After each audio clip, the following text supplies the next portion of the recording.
Գիտեք, այդ որ տենց խոսույթներով հանդես են գալիս, ասենք ինձ տենց խոսացողները, նույն Ծառուկյանը եւ Կալուգացին եւ Քոչարյանը շպիոն Օնիկին են հիշեցնում։ Ասենք իրանք ամեն ինչ անում են, որ Հայաստանի եւ Ռուսաստանի միջև էսկալացիա լինի, չգիտեմ ինչ վիճաբանություն չի լինելու այդ վիճաբան։ Մենք չենք վիճելու Ռուսաստանի հետ, նախ որովհետեւ Ռուսաստանի հետ վիճելը մեր մասշտաբը չի։ Մենք փոքր համեստ երկիր ենք եւ մենք մեր խնդիրը չի, մեր մասշտաբը չի, մեր նպատակը չի եւ մյուս կողմից էլ մենք Եվրասիական տնտեսական միության լիարժեք անդամ ենք, էլի, դա էլ եկեք չմոռանանք։ Այսինքն ընդհանուր սադրել ինչ որ այն օրն էլ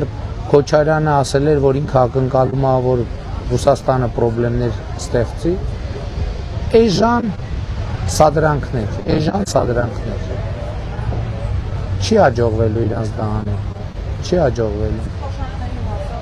Դե թոշակների մասով ինչ ասեմ։ Այդտենց որ նայենք, ուրեմն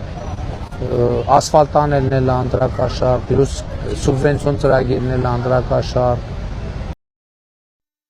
Հավանիչ տեսանյութը եւ բաժանորդագրվիչ նորությունները բաց չթողնելու համար։